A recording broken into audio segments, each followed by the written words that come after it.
As tensions continue on the border of Israel and Gaza, what about our border here at home? New data reveals 172 terror watch list arrests by Border Patrol for fiscal year 2023, which ended in October, making it the highest number ever recorded for the third year in a row. 18 of those arrests were in September at the southern border. Our next guest says there's a rising crisis at our northern border, too. And he's announced a task force to help beef up security. New Hampshire Governor Chris Sununu joins me now. Governor, thank you for joining us. Explain to us the risk at the northern border and what you're doing to fix it.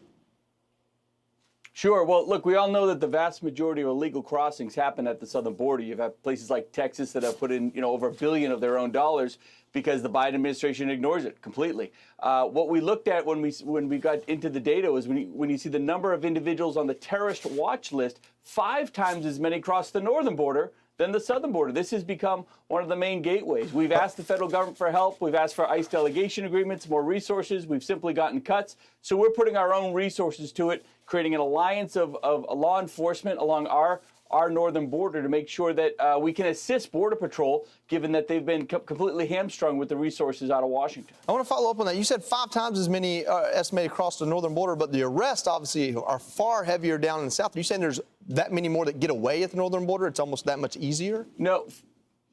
5 times as many individuals on the terrorist watch list. Yeah. Right? So while we're seeing all of this stuff happen overseas, we hear for calls for Day of Rage. We hear of a lot of more risk to our softer targets. We're here in New Hampshire, and as I think in most states, we're getting our security briefings on what other potential soft targets may be at risk as the violence escalates in the Middle East. The folks on the terrorist watch list are really using this northeast corridor as their prime way of coming over the border, as opposed to the southern border. So again, we've tried to bring this data to the Biden administration. We asked for an ICE delegation agreement, which basically allows my local law enforcement to have similar powers as Border Patrol to assist them in their job. That was rejected. They cut our funds from Operation Stone Garden. They've taken individuals from ICE and Border Patrol off the northern border. So we're just going to step up and do it ourselves. And at a minimum, we're going to make sure that folks know that if you are coming over illegally, if you are looking for safe harbor in the U.S., New Hampshire is not a place to look.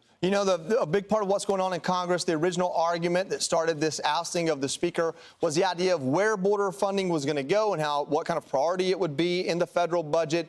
We look at the border under President Biden, and it does look like an absolute crisis. It seems like under President Trump, things were a lot different. Was President Trump's border policy, did that get it right?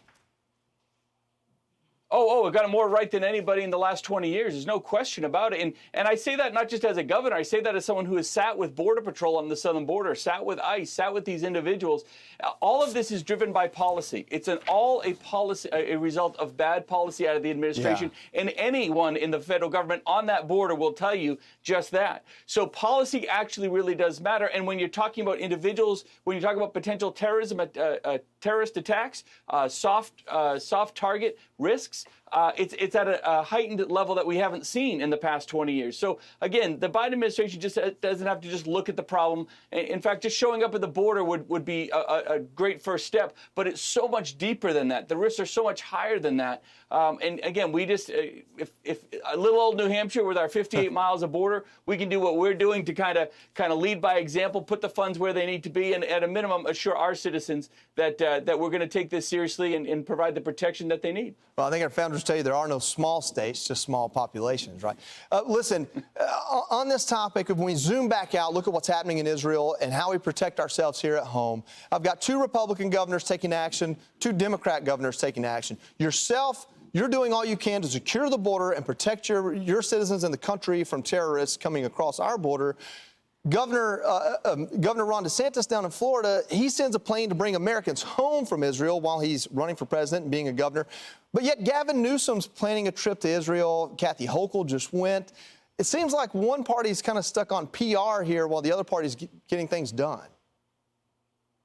Yeah, when I hear about Gavin Newsom and Kathy Hochul going to Israel, what are you doing? I mean, that's just political. That's just a political stunt in a time of crisis.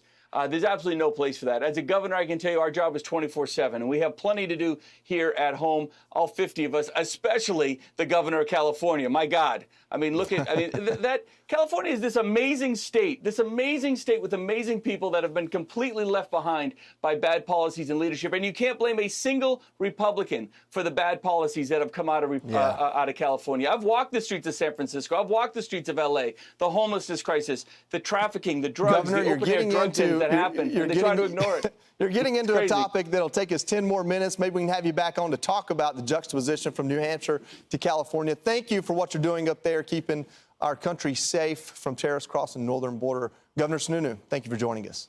I'm Steve Ducey. I'm Brian Kilmeade. And I'm Ainsley Earhart. And click here to subscribe to the Fox News YouTube page to catch our hottest interviews and most compelling analysis.